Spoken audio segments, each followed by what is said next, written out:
Okay, so I'm seeing like certain girls, I'm not gonna name names, talking about there should be more money for women's bodybuilding, women's physique, wellness, other stuff like that. Because as we know, Arnold just upped the prize money big time for the Arnold, which that's really exciting for open men. A lot of people are complaining about there's no 212, there's no women's divisions, except bikini. This is, and a couple other ones, this is what makes the money. I'm sorry, women's bodybuilders, they work extremely hard. I understand that.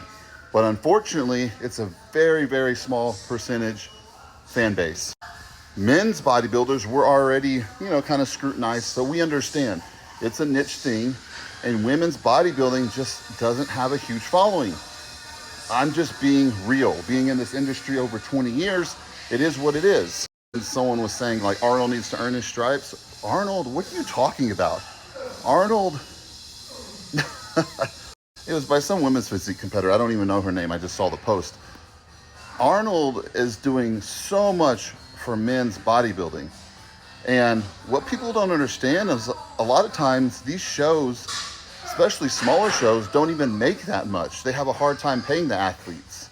Hey, this is the industry you got into. Listen, I think professional athletes like bodybuilders, there's way too many pros now. Before, at least you had 5 people, 10 people turning pro a year. It made sense. They were worthy and they had pro level physiques. Now you got people turning pro that should never have a pro card because they can't do anything in the pro leagues. So there's a big difference now. Now if you're top 10 or 20 in the world in your division, you should be making money. But just like the WNBA, people really don't watch that. I'm sorry, it's just the truth. This is Arnold's show. He can do whatever he wants to do. And open bodybuilding is what brings the money in. If you want to say, a lot of people are even saying, I love classic physique. I think it's a great, class. But if you take away who's spending the money, going to the shows, buying money on live streaming, it's the open bodybuilding fans, okay? Yes, the other divisions, bikini, men's physique, they make a percentage too, but we're all here because of men's open bodybuilding.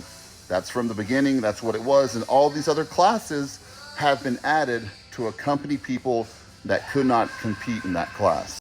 They've made classic physique, men's physique, they've made other divisions for women, so kind of like a place for everybody. That's not how professional sports works. If you're not, 7 feet tall, you're probably not gonna, I'm just giving an analogy, you're probably not gonna be in the NBA or something like that. I mean, and you have to have the skill too. There shouldn't be a class, there shouldn't be a certain pay for every single one. It doesn't make sense. This class makes the most money, it attracts the most people, it's the most exciting. No, women's bodybuilding is not gonna get paid the same or be at that show. Guys, if you really wanna understand women's bodybuilding, I used to prep women's bodybuilders, and the way they made their money, I'm not going to talk about it on here, but it wasn't from nutritional sponsors. We in the industry know what goes on behind closed doors. It's a really odd industry. The men already. I mean, I used to do, some pretty wild stuff for money too in the beginning. The women category, unfortunately, it doesn't bring people in. People, if they toned it down some, which that's what women's physique was for, but that's gotten out of control already. I think the figure has gotten too extreme already. People don't want to see women looking like men. Yes, I said it, but that's the truth. These women get carried away, and I understand the judging criteria. It happened the same way with bodybuilding with me. I was happy at a certain size, and then the judges were like, get bigger, get bigger, get bigger. So what do people do? They listen to the judges. A lot of men run their physiques trying to get too big because your physique can only carry so much muscle and weight until it starts distorting the physique. So all these women coming forward, like a few that I've saw, just guys, you got to realize, just be happy you're competing, you're earning what you're earning so far, and it's made a name for yourself. Don't get greedy. Don't compare yourself to open men. This is what has started this whole thing, okay? Guys, leave your comments below. Let me know what you think.